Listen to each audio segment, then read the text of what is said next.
And welcome back to AMP, brought to you on Thursday nights by AngryMarks.com. My name is Stevie J. My two co-hosts are with me as always, starting with the great Sudoku, Jason Harlan. Your caviar vindaloo, sir. And on his left, Jonathan Courtwright. That's not my dream. No, but it's mine. Yeah, you need some way to visualize in audio the cat taking a cigar out of Rimmer's hands at that moment. Uh-huh. So we're talking about Better Than Life, which goes down as one of my all-time favorite Red Dwarf episodes. I can find something to enjoy about each one of them, but this one especially tickles my funny bone every single time I watch. This one is not bad because it's as I was saying in our chat earlier, this is like completely removed from everything else that's going on in the show. It's like, they get to forget that they're in outer space for a while and just take on these just fantastical settings and environments and circumstances. And this is another one of those episodes that humanizes Arnold J. Rimmer just a little bit. This awkward relationship that he had with his parents makes it a little more understandable why he's such a screwed up person. But it still doesn't make him a good cook. No, as we learn from the very fact that the first thing we see is him is like in a chef's hat raving about his meal while Lister is downing an entire bottle. Like, he's reading the directions and it's like 1 teaspoon for mild upset stomach, X amount for severe indigestion, and he just dumps the bottle into a pint mug and starts chugging. Tosses the spoon away and pours the antacid into a pint mug, and we find out that the cat's, is using a stomach pump. Yeah, he's sleeping off the stomach pump. And Lister's criticism of the cooking is, Rimmer, proper dumplings, when they're properly cooked, proper dumplings shouldn't bounce. And everyone thought the lamb was the cheese. And the only reason Lister brought back the lemon meringue pie that Rimmer made was he wanted to try it out on his athlete's foot. And Rimmer is making excuses. He's like, well, I'm sorry. It's hard to do anything when you're dead. And Rimmer's like, but you've got the Scutters, man. The Scutters can do anything you tell them. But they can't, can they?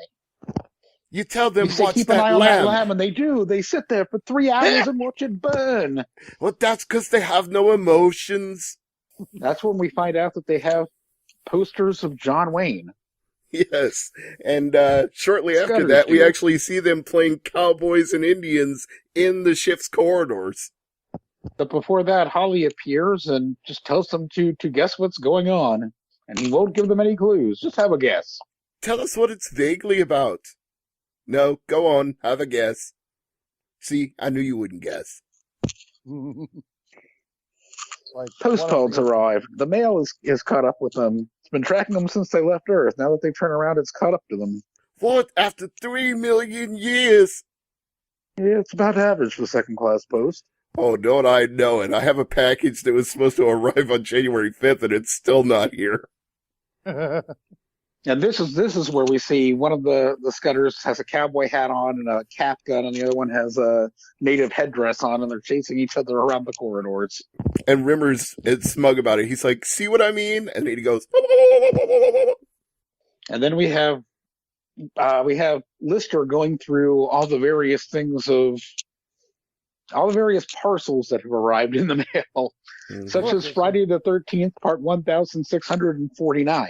Which isn't on a triangular-shaped VHS-looking cassette. Mm-hmm. Oh, and they've remade Casablanca, the Philistines. The one starring Myra Dinglebat and Peter Beardsley was definitive. And then Holly does a line from the movie. Of all the space balls and all the worlds you had to rematerialize in mine. What? An entire season of zero-G football? I'll see you in the spring. Watch him some Jim Bexley speed. And then Holly gets a mail from... Postal chess, yes. He's playing chess by mail. With a guy who has an IQ Gordon. of 8. Gordon, 11th generation AI from the Scott Fitzgerald ship. Hello, Hull. It's Gordon. Why is it that the more intelligent that their IQ is rated to be, the dumber they sound when they speak? My move is pawn, right? That's the little knobby ones down front, right? Pawn to king 4. All right. Is this thing on? How you turn this off then? And of course, they have to know who's winning the chess game, and Holly's like, I don't know. That was the first move. Because he is really. That was the first move. And we hear about the total immersion video games that you can't get for love nor money. They're like Venus's arms or Brooke Shields' buttocks. They're computer games, aren't they? But electrodes are inserted into your frontal lobes and hypothalamus, right? So you actually feel as you're really, really there. Okay, now, this brings up something I want to segue, if you guys will forgive me for a second. Because I know they said they could key Rimmer in, and I was fine with that. I'm like, it's a computer game. Of course they can insert a hologram into a computer game. But if that's the case, why did he have to wear the helmet with the electrodes just like the cat and Lister? And furthermore, when he takes it off, why do we see it in his hands, and why does it make a sound on the desk? He shouldn't be able to hold it, let alone set it down on something. Or if he's holding it, it should be a hologram in light, and it should pass through things that are physical. Right. That I'm sorry that incongruity bothers me, but it does. Well, they get this much better with Gunmen of the Apocalypse. They really put it into at the effect end of the episode, things aren't quite as they seem. True. So fair enough. We don't know if that was Inception or reality there. So they're going through the mail. Lister and Rimmer are me. And Rimmer says, yes, of course you get all the mail because you send away for every little bit of rubbish out there. Please rush me my portable walrus publishing kit. Yes, I'm over 18, but my IQ isn't. Smeg, outland revenue. 8,500. Oh, that's a lot of tax, isn't it, Lister? How tight are you going to pay for that? I'm not. It's yours. What? Rimmer owes taxes. And this episode, from the time I was a kid till the present day, I feared Outland Revenue more than the Internal Revenue Service. Just because we're 3 million years into deep space and the human species is extinct, this means nothing to these people. They'll find us. Nice bit of foreshadowing there by Rimmer. And then we get a letter for Rear Admiral Lieutenant General Rimmer. Rimmer recognizes that it's from his mother, and Lister's like, Rear Admiral? And that's because Rimmer has been lying to his mother and telling her that he has passed every single exam that he's taken. I should be commander of all of space by now. And Lister asks him if he wants to read it. He opens it up. Dear Rimmer, it's from your mom. She calls you Rimmer. Yes, that's Mom. That's Mumsy. I hope this epistle finds you adequately healthy to discharge your duties. Should I be reading this deeply personal letter? Oh, get on with it. I'm writing to inform you that your father is Dad. Well, of course he is. Maybe it's your father's stroke, Dad. It's dead. I can't make it out. My father is dead. What? My father is dead. Oh, yeah, that's it. Oh, hey, that's it. He's dead. Your father's dead, Rimmer. And then all of a sudden, Lister realized what he's saying. He's like, oh, I'm sorry. I'm sorry, Mom. He passed away peacefully in his Jeep. Sleep. And here we see the difference between Lister and Rimmer. I don't think Rimmer would have shown the same kind of compassion that Lister does once Lister realizes that Rimmer has just found out his father is dead. Mm-hmm. Now, Rimmer's a bit of a Smeed. Yes, and then to further emphasize that point, we see a forlorn Rimmer in the observation deck of Red Dwarf. It's like first Lister tries to console Rimmer by telling him about when his own dad died and how his grandma told him that his dad went to the same places as Goldfish did, and for the longest time he thought they flushed his dad down the toilet, and he stuck food and magazines down there for him to read. And then they finally sent him to a psychiatric hospital when he was reading him the football scores down the toilet. Yep. But then we see him in the observation deck, this glass dome on top of the ship that's protected from space, and he's wearing a bathrobe, still has, like, whatever his swimming certificate medals are on the bathrobe, but he's standing there and he's looking thoughtful and sad, and Lister sees him and comes up to console him, and, I'm really sorry about your father. It's terrible to lose your dad. He's trying to be a good chum to him. And then we find out that Rimmer hates his father. and Lister is totally taken back. He thought he was consoling him. He's like, what? He's like, yes, I hated him. I despised him. The absolute smeghead, the total git. His dad was like 1 inch too short to get into the Space Corps, so with all of his sons, he put them on a rack and stretched them every day, and if they hadn't grown enough, back onto the rack they went. Not only that, but every morning he would quiz them on astronavigation, and if they failed to answer correctly, they didn't eat. And Lister was like, how did you survive? I didn't. I nearly starved of malnutrition. And Rimmer divorced his parents at age 14.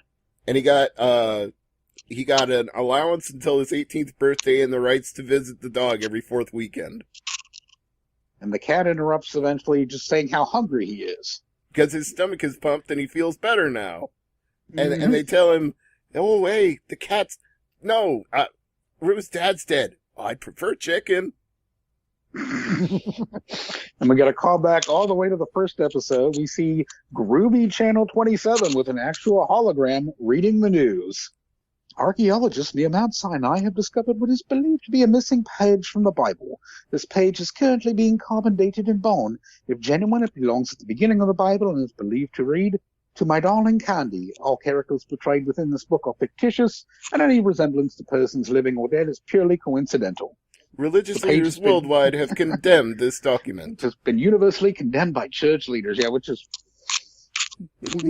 just comedy gold from Groovy Channel 27 and the hologram newsreader. Mm-hmm. Oh, my favorite, though, is when she talks about Better Than Life, and she says stocks were sold out so far in advance that when a riotous crowd showed up in Neo-Tokyo to buy the game, rubber nuclear weapons were deployed. And that's kind of the selling point for Rimmer, to be in on actually playing the game. Mm-hmm. He was kind of on the fence, didn't really want to, was just kind of wallowing in pity with his dad being dead and all the horrid memories he had of his dad. And then he's like, oh, well, shit, it was that popular. I'm going to see what it's about. So all three of them enter the game. Especially when the newscaster promises that the game has new techno-sense feedback features, which take your thoughts and give you anything that your heart desires. Whatever you can think of, the game will give it to you. And we will see that as the game progresses, as the three of them put their bicycle helmets on and they emerge through a door that isn't connected to any walls. It's just a door in the middle of a beach at the ocean. There's something I've always been curious about, because they were going through the mail looking to see if they had a copy of Better Than Life in the mail, and they had like 3 or 4 other total immersion video games. I want to know what those other ones were. Gunmen of the Apocalypse is one of them. Well, yeah, but we still don't know what the others are other than We don't know what the other ones are. What was it? Wimbledon and Zero G Kickboxing. Oh, that must be it then. That's right. Lister does mention those in a future episode. But as somebody who's studied and followed and covered mixed martial arts, I want to find out how Zero G Kickboxing would work. I'm really interested in that. Be kind of like the Matrix, running up walls and kicking people. I have to imagine it would be. It'd be like bullet time in real life, so to speak. So they exit this door into the beach, and who walks by but Marilyn Monroe? And Rimmer says, "Hey, look, it's that woman, Mary Magdalene." That's Marilyn Monroe, you gimp. And then Rimmer's just completely taken when he sees Napoleon at the beach and goes to get his autograph for his sister. Yeah. Yeah, he says his sister is named Arnie. We all call her Arnie. Just shows what a smeghead Rimmer is. Mm-hmm. Uh-huh. But even Lister has to admit that he's impressed that he just got Napoleon Bonaparte's autograph. And then And the they're host, told that there's a restaurant. yeah, the host way shows down up at the and he other end of tells the them beach. it's 2 miles down the beach to the nearest restaurant. And they're all like, well, how do we get there? And the host says, any way you want. This is better than life. Now, Lister thinks about a motorcycle, and a motorcycle appears, and he and the cat get on, and they both flip off Rimmer as they put their sunglasses on and Yeah. take No, off down well, the beach. before they take off, they realize it's good, but it could be even better because this is better than life. And he goes, hey! And then sunglasses appear in their hands. And then they flip Rimmer off. Mm-hmm. And then the bike, it spits, the rear tire spits beach sand into Rimmer's face. Poor Rimmer. And then he tries says, to okay. think of a way to get there. I'll let Jonathan explain. And then this like really sad looking car pops up, and he's like, wait, I can do something better. And then a more fancy car pops up. He's like, now that's more like it. Like a Sean Connery James Bond car that he got from Q, like that kind of like a Rolls Royce kind of car. And he's like, wait, this could even be still even better. And then we see Magruder, the only person he's ever slept with. And like, and one more thing would make this really absolutely perfect. And fuzzy dice appear on the mirror. Fuzzy dice. Turns it on and starts going. And this whole time, Magruder is like, how do I even explain this? She's like revved up. Hot Steve Trotsky. Yeah, she's like dying to get into his pants and can barely contain herself. And while it looks like she's wearing an engineering outfit, but hey, it's Rimmer's fantasy. Don't explain. What's interesting is how unposh and working class both Magruder and Kachansky 1.0 are. There was a lot of criticism lobbed at the posh Kachansky that shows up in season 7 and 8, which we can get into later. But it's just very interesting how down to earth the women that Lister and Rimmer are both interested in. Which is exactly why it made sense that Lister was after Kachansky, because how are you going to expect a posh woman to live on Fiji with a goat and sheep and horses? You know, she's not. And deal with a curryholic like Lister, yeah. Exactly. Yeah. Speaking of the curryholics, we catch up with them at the restaurant where I'll let Jason describe the meal that Lister has ordered for himself. As I said in my opening, this is where Lister is brought your caviar vindaloo, half rice, half chips, and lots more bread and butter to follow. The cat, however, prefers food that moves, so they bring him an entire little goldfish tank full of swimming fish. And he starts licking the waiter's lapels. What are you doing that for? I always do this when people bring me food. And suddenly Lister looks nauseated. Like, I like little fish. Yeah, and Lister is like trying to contain his urge to throw up at this sight. Always forgetting that cat is a cat. Mm-hmm. And then Rimmer finally arrives. Shows up. He apologizes for being late and just makes it. Well, first he insinuates that he was banging Magruder, and then he makes it just absolutely, positively clear that that's what he was doing. Twice in one lifetime, quote unquote. I'm almost like some sort of playboy. Yeah, he thinks he's Hugh Hefner. And he sits down and starts talking with him, and somebody's like, Vice Admiral. Keeps calling for an admiral. Oh boy, I know an admiral. He's getting upset that this guy keeps yelling, and finally the guy yelling makes it clear he's yelling at him, and he says, Rear Admiral Arnold Rimmer, sir. I'm not an admiral. And then all of a sudden he's wearing a white admiral's uniform decorated with insignia and medals. And he stands up and says, I love this game. An admiral's dress uniform. Yes, correct. And before that, we get the cat saying, yeah, well, you should look at my wardrobe. It's so big, it crosses an international time zone. When it's 3 o'clock when my shirt's out, it's 7 in the morning for my socks. Yeah. And didn't Lister say he had a swimming pool in the shape of a guitar? He had a bed. He had a bed vibrating in the shape of a guitar. Bed in the shape of a guitar. And then the waiter comes back and brings Lister a mug of Dom Perignon 44. Served in a pint mug, yes. And he chugs the mug and puts it over his head, and it dribbles down his cheeks, and he says, "That was a good year." It's a good year. One of these days, I've got to do that. I've got a pint mug that looks just like the one from Red Dwarf. I've got to pour champagne into it, chug it, and put it over my head in tribute to him. And even though it's better than life, Rimmer is still a git, and he tries to tell this story about how he insulted Hollister, but he can't remember the insult that he said. And he even goes as far as saying, I can't remember what it was, but it was the most harsh and witty thing I'd ever seen. And of course, the brass laughs anyway, because this is better than life. Mm-hmm. He can't even finish his story, and they still pretend it was great. And a little kid comes up with Arnold Rimmer's autobiography and asks for the autograph because he wants to be the envy of the Academy. My Incredible Career by Arnold J. Rimmer. Yeah, egotistical and all. What's that, you little pipsqueak? And then he sees the book and he's like, "Oh yeah, I'll sign this." And the kid's like, "Gosh, sir, I'll be the envy of the Academy."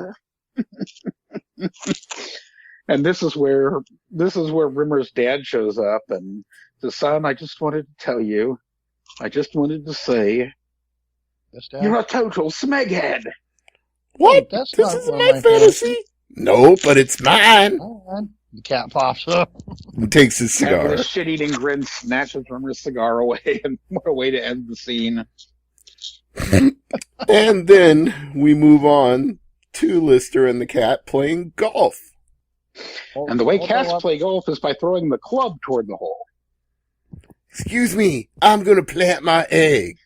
Yeah, cat needs to learn how to play golf properly. I don't know. I think the way he plays golf looks like it might be more fun. You trying to tell me how to play this game? You think cats never played golf? Like, okay, whatever. I love the idea of taking a golf club and swinging it around your head like a hammer toss at the Olympics. That'd be about the only way I could actually be halfway decent at golf.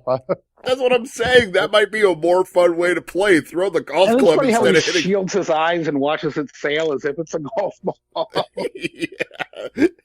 And what's even better is when they get to the hole, the golf club lands pointing directly at the hole like he chipped it onto the green perfectly. And Lister gets thirsty while they're golfing, and he gets brought a drink called a banana bomb, which is this huge fruity cocktail with an actual bottle rocket in it that the waiter lights, and the bottle rocket takes off, and Lister's got himself a cocktail to drink. I want a banana bomb. That looked pretty good. And then Marilyn Monroe shows up on the golf course in a bed. And the cat's like, "How about a little boopy don't?" What a pest. We find out that the cat is also dating Miranda, who is a mermaid, except she's a fish on the top half and a woman on the bottom half. And yeah, she walks out of the water. I can't talk. She walks out of the water hazard on the golf course toward them. And Lister is confused. He's like, "I thought that would be the other way around." "What? No, that's stupid." "That's the stupid way around." And of course, his tongue comes out kind of like very playfully, and I'm like, "Oh boy." We cut to a scene where Rimmer now has 7 screaming kids with a very practical car and luggage tied to the roof of the car. And a very heavily pregnant Magruder, presuming that an 8th child is on the way, or maybe more. And "Where's your E-type, Rimmer? It was too impractical with all the kids and everything. You fantasized you had a kid and 7 kids and a mortgage." And he grabs Lister by the lapels and says, "Help me!" My brain's rebelled. It won't accept nice things happening to me. And then all of a sudden he's got like horribleness. And Rimmer has gone in a heartbeat, like the camera's away for 1 second, and when it comes back, he's got black teeth and he's drinking out of a paper bag. He's like a wino, a homeless bum, just like that. And then things just start going downhill. Mm-hmm. Oh no, where are the nappy sacks? And then the taxman shows up. Yes, to collect. The bill has now gone from 8,500 to 18,000. "If you are unable to pay, sir, I am instructed by revenue to break both your legs and pull off your thumbs." Do you know how memorable this guy was to me? I remember the actor's name. Ron Pember played the Outland Revenue Collections man. I don't know him from anything else, but I will never forget that Ron Pember played the guy from Outland Revenue. He was good. He should have his own series of horror movies. That guy was made for a horror movie, especially the way his eye twitches, like he's having violent thoughts and he's just barely containing himself. He's great. You've got the Hellraiser series of movies. He could have been in the Thumbreaker series of movies. Yes. Oh, he was good. He was so good. And Lister offers to pay. So, you know what? I'll pay. I'll just wish some money in my pocket and I'll pay it for you. The cat and Lister both try to pay. Even the cat is being decent to Rimmer. And they both find that all their money is gone. And Rimmer's like, oh no, I just wished it all away. And Don't move. There's a huge black spider with big teeth that just crawled up your trouser leg. I know. It's the thing I'm afraid of most in the world. A hairy tarantula crawling up my boxers.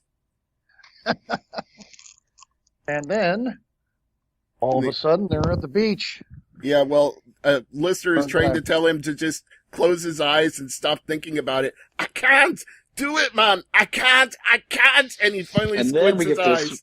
This like negative to back to normal effect where they flash to the beach, but they're buried up to their necks in sand with jam smeared on their faces so that they can be eaten alive by killer ants. And Holly is there on a TV stand, and even he has jam on his forehead. Oh, you can't take him anywhere. You've ruined this, Rimmer. You've ruined this. I know, I'm sorry. And they all start screaming in agony, and that's the moment when they come out of the game, or so we think, and My take favorite off is when they ask why that he's put them there to be eaten by killer ants. And he goes, Why not? What a smeghead. So they take off their helmets, and they think they're out of the game. And Rimmer gets a letter that says, due to a computer error, you are wrongfully informed that you failed the astronavigation exam. In fact, you passed with honors, and you're hereby promoted to Navigation Officer First Class. Enclosed are your pips and insignia. Who said good things never happen to you? And Rimmer does his Rimmer salute. And the guy in the closet pops out and says, I did. It's the Outland Revenue Man again. Oh no, we're still in the game. Right you are. Now let's see those little thummies. And he takes a big hammer and goes, crack! And then the screen says game over. And that's where the episode ends. Better Than Life, one of the all-time great episodes of Red Dwarf. One thing I've learned is never get into virtual reality with Rimmer. Damn straight. And there's another episode where you'll probably be saying the same thing later on, Jonathan. Well, he's already seen it, so. Which one? Gunman of the Apocalypse. No, I have not gotten that far. Oh, I thought you had skipped ahead. No, I'm still around season 5. I'm trying my best to hold off from going too much further because I'd like to be able to keep some of the surprise.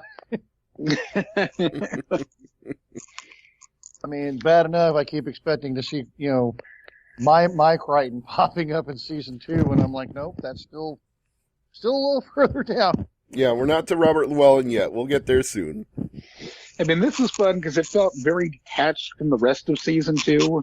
And so there's a lot of things they either changed or walked back or completely abandoned from season 2, where this was just a fun episode that seemed its own little self-contained thing. And I think it was where they were starting to realize how much they could experiment and get away with stuff. I would love to be a fly on the wall for that projection. I mean, like, how are we going to get them to the beach? How are we going to get them into these exotic locations there in space? So they just pitch us the idea. Well, what if they're in a video game? I like it. Mm-hmm.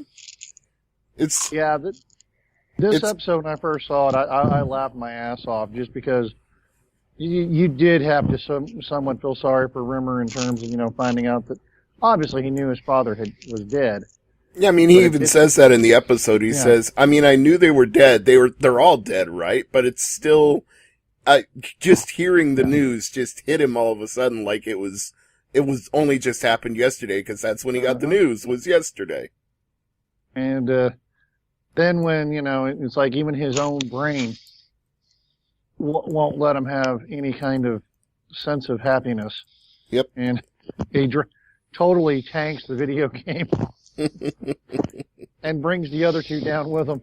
That's why I said it. As much as this one is about how screwed up Rimmer is, it does make me sympathize with him. Like, man, to be that screwed up that you can't even be happy in a video game where you can have anything you want. That does make you feel just a little bit bad for him. Yeah. This sad, pathetic man. This joke of a man who would object to his own defense counsel. Not even a yogurt would. Season 4, Episode 3, Justice. Indeed. Uh-huh. God, Creighton got some good ones in that one. And he's like, I object. Shut up. Overruled. Oh, man. Yeah, I'm like I said, when I started watching into season 2 and going, I was like, oh my God, this show is getting even weird. It hadn't even gotten weird yet. And you know, as much as I knew what was going to come, I was like, they really started kicking in the weirdness, you know, with this episode. Mm-hmm. But And embracing the weird is what makes Red Dwarf so fun and so comical. mm-hmm. And just seeing the cat finally starting to really want to, you know, give it to, you know, Rimmer just as much as Lester does. But even so, like I said, even the cat was trained to be nice to Rimmer. He tried to pay. Uh-huh. And so what thanks do they get? They get tortured into the beach torture. Oh, I just remembered one of the lines from Cat that we skipped over in this episode, because when he comes into the room after the scene where they're in the observation deck, he comes in to talk to Rimmer and he tries to be more thoughtful. But the Cat's version of being more thoughtful is like, hey man, look, I know it's bad times for you because your dad is dead, but it's party time for all the little worms in the ground. And Rimmer Right, just that it's party times for the worms. And Rimmer just stares a hole through him, and Cat gets up and looks at Lister and says, you know, there's no pleasing him. It's hopeless. Yeah, well, Cat is still learning, but, you know. He tried. His heart was in the right place, but he is a cat. He can't help himself. Yeah, I love Danny Lee Jones. Danny John Jules. Danny John Jules, yeah, and I forget that I've seen him in so much other stuff. And he in fact is currently on tour in England, playing the in the Da Vinci Code, and he's playing the character that Sir Ian McKellen played in the movie. So I would be like, I wish I could fly over there just to see that. Yeah, that sounds like a good idea to me. Uh-huh. And now I'm going to have to find my copy of Blade 2 because I found out he's in there, and I'm just like, how much more stuff is this guy going to be in? Kind of like on both Tomb Raider movies, Rimmer is the butler to Lara Croft. Mm-hmm. The one with Angelina Jolie. Yep, Chris Berry is in a lot of shit. Shows up in Blade 2. Yeah, that was who back in the day when I saw that in the theater, I was like, all right, Donnie Yen. And then now I'm like, oh, I got to go back and see it just so I can spot Cat. I've gone full circle. Yeah, 0 degrees of Kevin Bacon there for Cat and Donnie Yen. Oh, Lord. And the next episode will be the memory one, if I remember right. Thanks for the memory. Yeah. Mm-hmm. And that one was actually a decent, I think if I remember right, it was a decent episode. Like I said, I try to rewatch these before we do the cast so I don't inadvertently, like, get my, seasons mixed up and start quoting shit from the wrong episode. Breaking your foot hurts like hell. Hello to... And crossword puzzles must mean you. Hello to you. Yeah, this show is really amazing.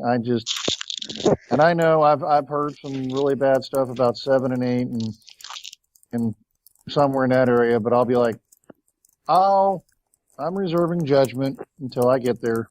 Well, I think Jason and I at least are both agreed that the show was terrible when they went back to Red Dwarf, but even then, even as bad as that season was, I had built up so much affection for Red Dwarf that I still managed to plow through it anyway.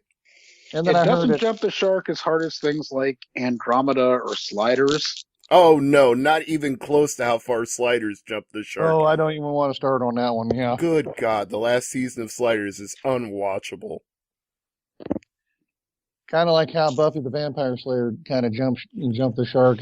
Even Buffy was better than the last season of Sliders. Buffy I can watch.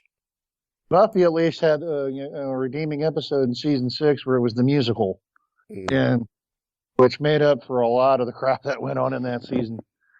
But I like Spike's redemption arc in the final season as well. I really enjoyed that. And I'm just like, I go back and rewatch some of it, and I'm like, oh my God, this was just as terrible as I remember. All right, gentlemen, let's get some cheap plugs. Jason, what do you got? Well, yeah. First and foremost, of course, cancel New Japan World. And if you know anyone who has New Japan World, stage an intervention for them. Force them to watch Night 1 of Wrestle Kingdom 16 and Power Struggle 2020, and then remind them that they're paying for that shit. If they still want to sub, then force them to watch Matrix Resurrections, and hopefully that will get them to cancel New Japan World. Subscribe to Nate from the internet because he is no longer on the King of Random. That's another thing to unsubscribe from if you're still subscribed to King of Random, because Nate and Callie have both been booted off of that channel. So check out Nate from the internet. Also check out Tom Grossi, Grossi, who does these really funny fan reactions for most NFL teams. Speaking of fan reactions for NFL teams, Pittsburgh Dad, check him out. Todd in the Shadows, who put out the best of 2021 earlier today, best songs of 2021, and MC Tune and Fight the Flat Earth because they put idiot flat earthers in their place. I'm going to recommend a channel I have never recommended before. Press Start to Continue.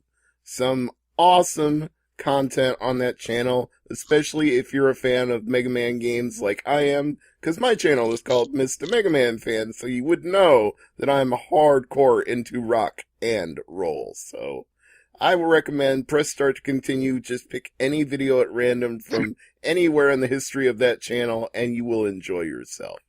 Jonathan, what do you have to plug? All right. Well, I'm not going to go do the obligatory counter programming on Jason on New Japan. Everybody knows I say subscribe to it, but I will say, if any of you are out there with Peacock Plus and whatever, please get rid of it so you can tell them that they can suck it on WWE, because, they take one of their most fiercest wrestlers from WW NXT, the UK edition of NXT, and change his name from Walter to Gunther for him to be in. And they were going to call him Gunther Sark. Yeah, it's even worse. They were going to name him after a Nazi commander. Although that apparently fell through, so they're just going to just name him Gunther. But yeah, yours is crushed. Just gotta say, WWE, just walk away from it. It's a dumpster fire from if you want to watch it from a distance, and just be like, what the hell. As always, I also recommend, I just saw over the last weekend, Spider-Man Far From Home. If you have not seen that yet, it is quite honestly one of the better Marvel movies that has come out in the last couple of years. Then again, I'm a sucker for Tom Holland as Spider-Man, and not that it was a big spoiler or anything, but you do see Tobey Maguire and Andrew Garfield come in, so they, and along with all the old villains from the previous movies. Well, it's a dimension-bending movie because, I mean, it's no spoiler that it involves him and Doctor Strange, and Doctor Strange is using his mystical powers to change reality, and it backfires in a tremendous way. And it's also really wonderful to see Willem Dafoe as Green Goblin again. Mm-hmm. And everybody you love comes back in this movie, although they've all had their, costumes updated slightly. Yeah. Well, and then for anybody that complained about the mask and stuff from the original Spider-Man for Green Goblin, they'll be cheering for a scene where Willem Dafoe throws a rocket and destroys the mask. Yes, there's a lot of in-jokes and a lot of references that are just for fans of Spider-Man and Marvel movies in that movie. And like I said, I highly recommend it. And I've heard people say it's the best Spider-Man movie of all time. I don't know if I go that far, but it's... No, I wouldn't go that far, but it is up there. It is one of the better ones. Mm-hmm. And as always, support your local comic book store and gaming store. And I also would highly recommend the new Hulk title. It's kind of comes out of the one of the better Hulk runs that was called Immortal Hulk. Now it's just Hulk, and it's a weird situation where Bruce Banner has now made the Hulk, the Hulk like Starship Hulk. He's in control of the Hulk, and he uses the Hulk himself as like a rage engine. It's kind of hard to explain. I just say go out there and find the issues. It's a nice little different take on how things are with the Incredible Hulk. Well, we kind of got a hint in that on the second Avengers movie, the final where they bring everybody back, because we see Bruce Banner 5 years after the finger snap, and he's like merged his Hulk persona and his Banner persona, because he can be the Hulk, but he can still be calm. Yep, that one is like the early version of the Professor personality, which was one of my personal favorites, and that's another thing. You want to read a really damn good run of any comic book, read the run by Peter David. Thank you. Thank you. And that he, had various artists on there, like some unknown artist that would get bigger, named Todd McFarlane. and then when I came into it, Dale Keown, him and Peter David, that was my creative team that got me back into Hulk. Not only that, Peter David is the author of my favorite Star Trek novels. If you want any good Star Trek books, look for Peter David's name on the cover. And let me guess, Q and Law? Q and Law makes me laugh so hard. I love that book. I adore that book. Yeah, that one was funny as hell. And then Imzadi's not bad either. I got to go back and reread that one. Me too. But I need to get PDF versions of them so I can pull them up on my phone and read them whenever I want. All right, well, I think that'll do it for Cheap Plugs. So, AMP is done, and we will see you again in 7 days. He died peacefully in his Jeep.